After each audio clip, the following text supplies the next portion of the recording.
Hello USJTF members, USJTF 6 here. I'd like to do a quick AAR after action review for a night game that I attended with the Fort Riley Airsoft Team on the 8th of June 2013. During this night game we learned a lot of good observations that I'd like to share with the task force, and I'm doing this today on a different style of format, I guess you can say. I'm recording what I got to say, and I'm also have a little video presentation here too, where I'm going to reinforce and hit the key points. So let's go ahead and move on to the first things that we want to talk about. So at first, when we went out to the game, everything was pretty good. There's a couple of key considerations that you got to think about before you go out to a night game, and a lot of people wouldn't really think about these things, but they're vitally important. So let's hit these on the list real quick, and you can follow along on the screen. The first one is clear eye protection.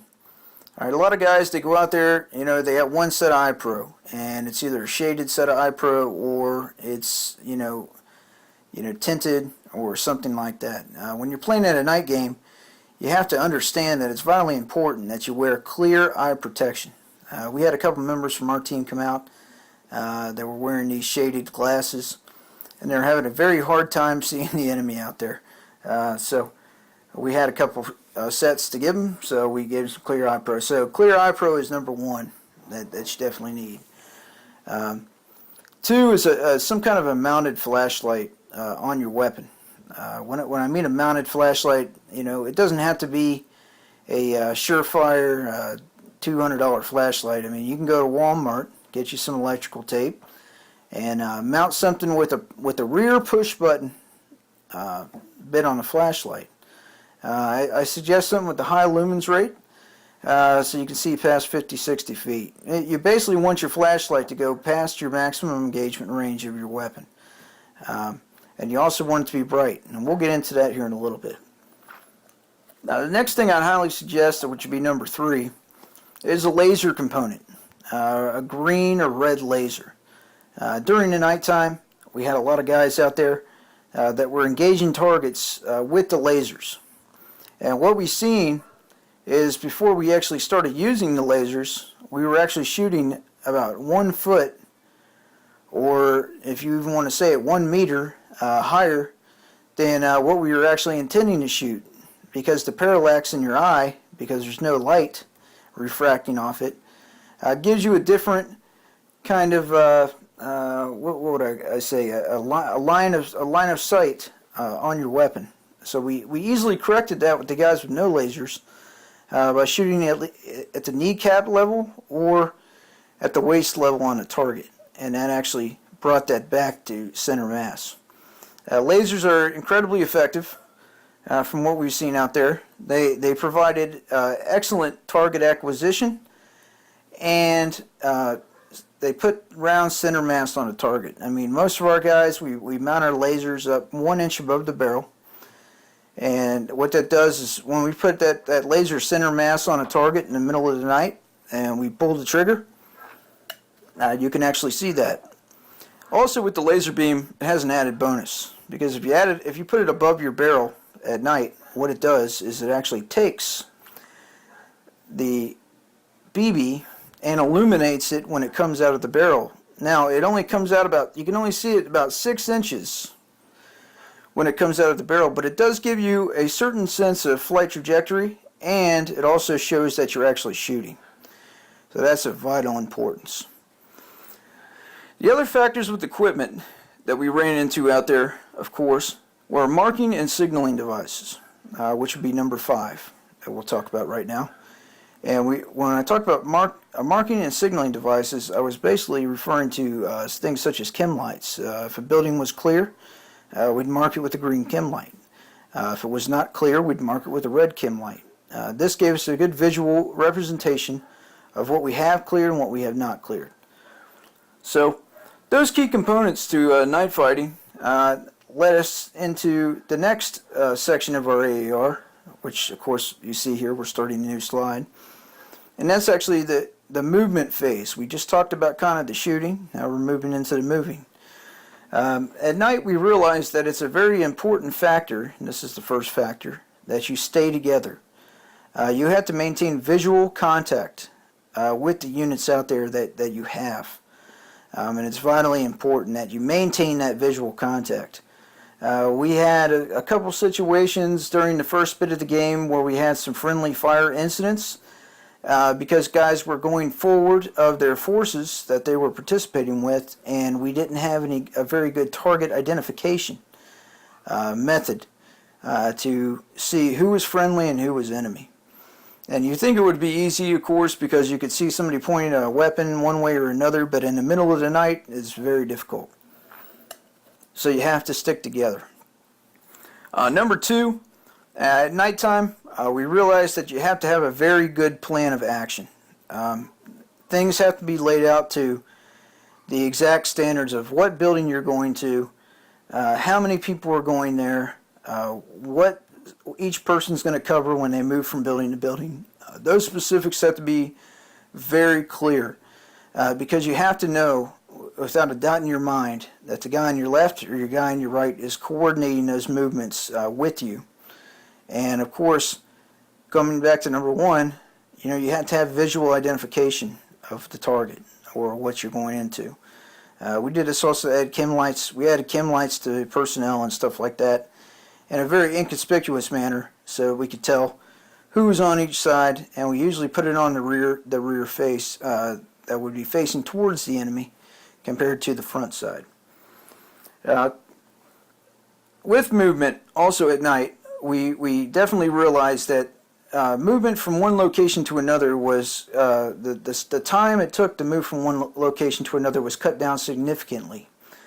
It took us probably about twice as much time to reach one location than it would during the daytime. So in planning factors, you really have to think about that. You have to think about your movement to the objective and your movement off the objective. And when you're planning that, just take and add 50% more time what it would take to get to that objective than it would in the daytime. Moving on, we talked about the shoot. We talked about the move. Now we'll move into the communications piece. Communications at night are vitally important. There's one thing that we've seen, and that's the first thing that I want to talk about here on this next slide, and that is hand and arm signals. We tried using hand and arm signals to limited effect. Of course, at nighttime, you can barely see what's going on out there anyway, and hand and arm signals were very much ineffective. We relied more primarily on which is the second point, rely on your radio communication. And with radio communication, you got to rely on that hands down as your primary means of communication at night. There's not a lot of error here in judgment. You got to use that radio, and I would highly suggest that you get yourself a whisper type microphone and an earpiece, because at night, of course, sounds resonate a little more. You can hear things a little better, and that definitely makes a big difference. We did use light communications, and what I mean by that is like, shooting two beams at somebody and then shooting one back to visually identify friend from foe. We used lights for basic communications devices. Lights did work very well. We used chem lights by actually throwing them at the targets where the enemy positions were to mark friendly and enemy positions. And that worked great because that actually, it's very hard to determine building or a piece of ground at night, and we were actually able to do that quite effectively by marking that building where the enemy was with a chem light. Now, to close this out, a couple good observations for the stuff we're actually looking at improving. And, night vision is always a plus, but it's very expensive. IR lasers for that night vision, where you can actually only see it through the night vision, is probably something that we do want to get. My suggestions would be everybody has a tack light. You have a full supply of chem lights, both red and green. At night, when guys get shot, it's always good to have a red chem light to hold up. That way you can determine who's been knocked out of the game and who is still in. It's also good to use those red chem lights, of course, for marking enemy targets. Green chem lights are good for the friendly side of the house, so you can mark buildings cleared, or you can actually put them in somebody's vest and just leave an inch hanging out, maybe, or even less, to actually on the back side of them to kind of show the friendly targets. I'd suggest everybody invest in some kind of a green or red laser. Green or red lasers are very effective. Like I said, inch above the barrel gives you a good point on, spot on. Hey, I put this on somebody's chest out there. I pull the trigger. I'm going to hit there every time. So that's a very good thing to have. We found out with the tack lights, interestingly enough, that there are two types of tack lights. There are the single fixed beam tack lights that don't strobe, and then there are the strobe tack lights, which actually do like a strobing effect.